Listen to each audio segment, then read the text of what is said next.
এই যে আপনারা যে কষ্টগুলো নিয়ে কথা বলেন, এগুলোকে আসলে কষ্ট বলে? এগুলোকে আমি তো মনে করি আমার জীবনের সব থেকে অন্যতম কষ্টের জায়গা এই কিছুদিন আগেই ধরেন একটু দেখলাম, যেমন একটু হচ্ছে জানাজায় দাঁড়িয়েছি। জানাজায় দাঁড়ানোর পরে বাবা বেঁচে আছে কিন্তু সন্তান মারা গেছে, মেয়েটি মারা গেছে। তার ক্যান্সার ছিল দীর্ঘদিন, প্রায় 1 থেকে 1.5 বছর সে হচ্ছে ক্যান্সারে আক্রান্ত, ব্রেন টিউমার হয়েছিল। ব্রেন টিউমারে আক্রান্ত হওয়ার পরে কিছুদিন সে মারা গেছে। আল্লাহ তাকে জান্নাত বাসী করুক। আমার একটা ছোট বোন। তা আমি যখন মনে আছে তার বাবা বেঁচে আছে কিন্তু তার বাবা আছে ইতালিতে। গল্পটা শুনেন, অনেক মানে হচ্ছে বেদনাদায়ক। আশা করি এরপরে আপনাদের মনে আর কষ্ট থাকবে না। উনি আছে ইটালিতে, উনি কোনোভাবে ওই টাইমে আসতে পারতেছে না, মেয়ে কিন্তু মারা গেছে।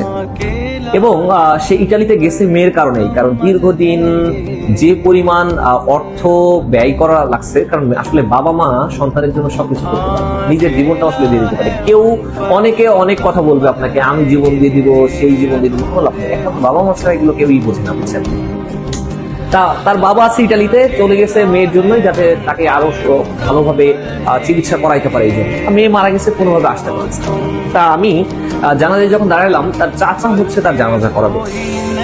তা আমি সেই চাচাটা বলতেছে, আমার কিন্তু খুব যে কাছের কেউ তা না, বাট আমার বন্ধুর বোন, কারণ অনেক আমারও বোন, বাট আমি চোখের কান্না কোনোভাবে আমি তুলতে পারলাম।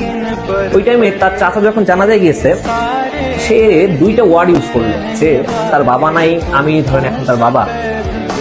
তা আমার মেয়েটা যদি কোনো রকম এই বয়সে যে কেমন, যে বাবার কাঁধে সন্তানের লাশ, এর থেকে কষ্টের জিনিস হয় না। আর যে 2টা ওয়ার্ড নিল, সেই 2টা ওয়ার্ডই আপনাদেরকে বলার জন্য বলছি, যে আমার সন্তান যদি কোনো রকম, পাড়া প্রতিবেশীদেরকে বলতেছে, কোনো রকম কোনোদিন কোনো একটা ওয়ার্ড বা কোনো কিছুতে চলাফেরায় যদি কষ্ট করে, মানে কষ্ট পেয়ে থাকেন, আপনারা এই ক্ষমা করে দেন আমার মেয়েকে।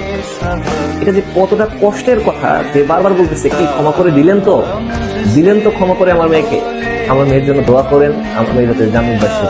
আমি এই কথা শোনার পরে আমার চোখ দিয়ে অঢলে আমার চোখের পানি পড়তেছে, যে এটা কেমন হইতে পারে, কতটা বেদনাদায়ক। এক তো সন্তানের কাঁধে বাবার কাঁধে সন্তানের লাশ, এমনি কষ্টের।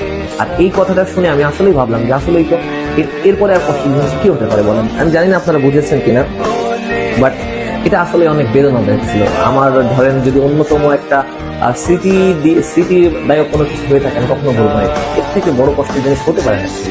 আপনারা যেগুলো কষ্ট বলেছেন, আসলে কোনো কষ্ট আসলে আমি মনে করি না এরপরে আর কোনো কষ্ট জিনিস থাকতে পারে। তাহলে আপনারা যদি কখনো কষ্টে থাকেন, এই 3টে জিনিস মনে রাখুন। পারলে একটু পঙ্গু হাসপাতাল থেকে ঘুরে আসেন, পারলে একবার বাণীবিহারে ঘুরে আসেন, পারলে আমার এই কথাটা একটু শোনা ট্রাই করেন, যে কথাটা এখন বললাম। আশা করি জীবনে কখনো কষ্টের কথা মাথায় আসবে না। আল্লাহ অনেক ভালো রাখছে, এটি মাথায় রেখে।